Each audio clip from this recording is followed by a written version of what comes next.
If Iran wins the war against the United States and Israel in the Middle East, what will the world look like after it? Not as a sensational headline, not as an apocalyptic fantasy, but as a real scenario. Real enough that major American think tanks have spent years warning about its consequences. In this video, we are going to imagine exactly that world. A world in which Iran does not win by destroying America, but by surviving, by keeping its ability to strike, and by making the cost of war too high to contain. A world in which that becomes a strategic victory.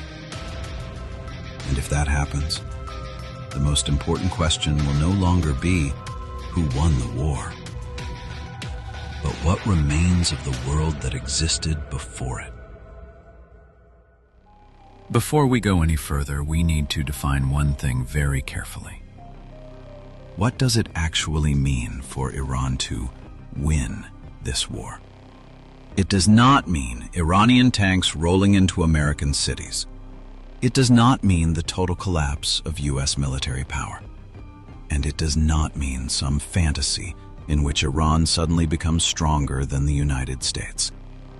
In the real world, an Iranian victory would look very different. The regime survives.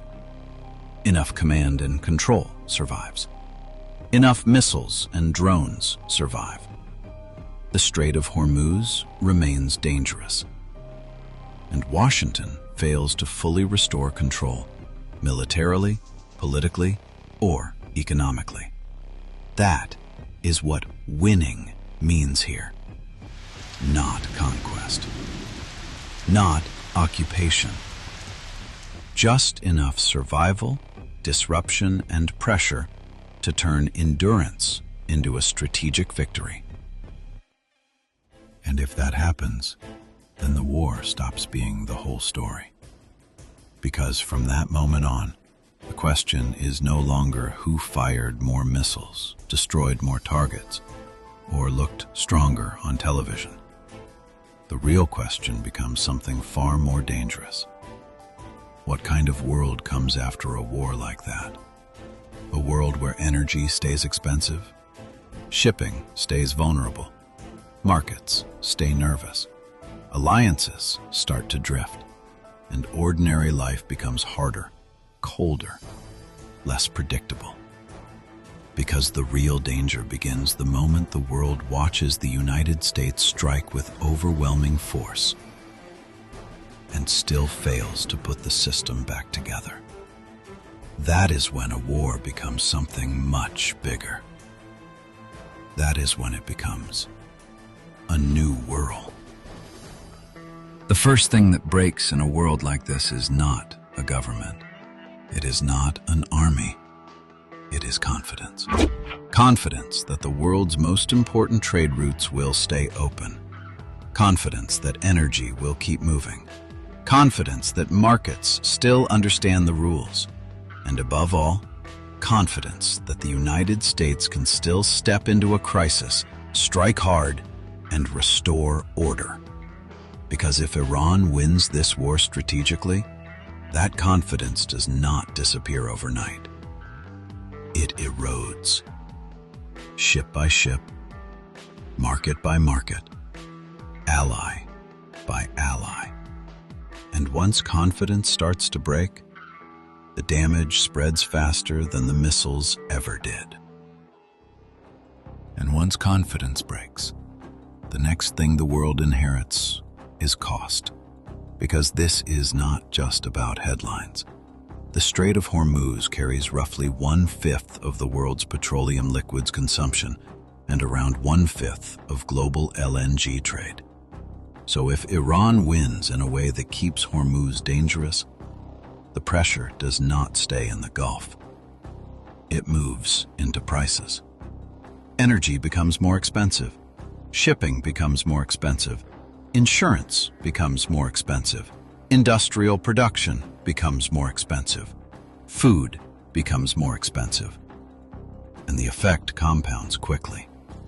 According to the research behind this scenario, even a persistent 10% rise in oil prices can push global inflation higher and cut global output. That is when this stops being just a war story. It becomes a cost of living story, a fuel story, a grocery story, a rent story, a political story. Because the wars that reshape the world do not end when the shooting stops. They end when ordinary life starts getting more expensive everywhere. And the next shock would not be economic. It would be psychological. Because if Iran wins this war strategically, the United States does not disappear. It remains richer than its rivals, stronger than its rivals, more heavily armed than its rivals. But for the first time in a long time, it no longer looks untouchable. That matters because American power has never rested on military force alone. It has also rested on belief. Belief that America can deter. Belief that America can protect. Belief that when a crisis breaks open, America can still impose order. The research behind this scenario points to exactly that risk. If the United States can strike hard, destroy major targets, and still fail to fully restore security, allies begin to reassess, and rivals begin to study the gap between force and outcome. That is when the image changes.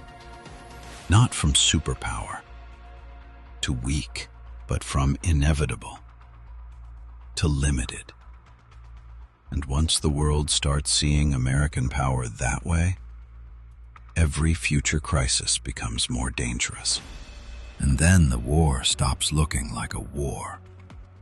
It starts looking like a new map of the world.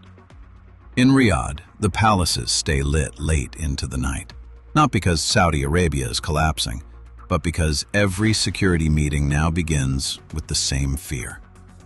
What if the next shock cannot be contained? In Dubai, the skyline still shines, but underneath the glass and money, everything is being repriced. Shipping, insurance, energy, risk. In Qatar, gas becomes leverage. Every tanker route matters more. Every delay matters more. Every narrow waterway suddenly feels like a pressure point. In Israel, permanent mobilization starts to feel normal. More missile defense, more emergency planning, more fear that the next war will not be shorter, only wider. In Egypt, imported energy and food become more politically dangerous because when transport gets more expensive and commodities turn unstable, pressure rises far beyond the battlefield. In Turkey, strategy turns colder, more hedging, more bargaining, more room to play every side against the others. Across Europe, the panic is quieter. No sirens, no missiles, just factories running hotter on thinner margins, central banks staring at inflation again, and governments discovering that distant choke points can still reach into domestic politics. In Germany, industry feels it first. Chemicals, manufacturing, energy-intensive production, the kind of sectors that do not break dramatically. They just get slower, tighter, more fragile. In Britain, the language is financial before it becomes political. Risk premiums, market volatility, shipping exposure. A country reading the crisis through price before it reads it through strategy. In India, the pressure becomes immediate. Fuel anxiety, import anxiety, election anxiety. A country large enough to absorb shocks, but not large enough to ignore them. In China, the lesson becomes infrastructure. More reserves, more redundancy, more overland routes, more preparation for a world where sea power can still be disrupted by one narrow stretch of water. In Japan and South Korea, Energy security stops sounding like economics. It starts sounding like survival. Because countries built on imported fuel do not watch a war like this as spectators. They watch it as a warning. And in the Gulf itself, the future looks armored. More missile defense, more stockpiling, more private contingency plans, more quiet conversations no one wants to admit are happening. That is what this world starts to look like. Brighter cities, darker calculations, higher prices, narrower margins, longer shadows. A world that still functions, but no longer feels safe.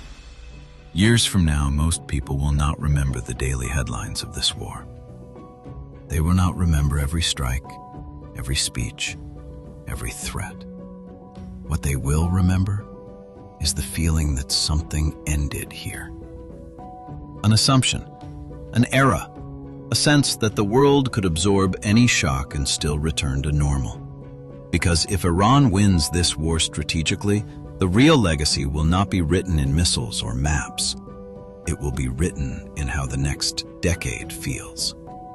Less stable, less confident, less certain of what holds. That is how history usually changes. Not all at once, not with one explosion, not with one flag, but with one moment after which the old world never quite comes back.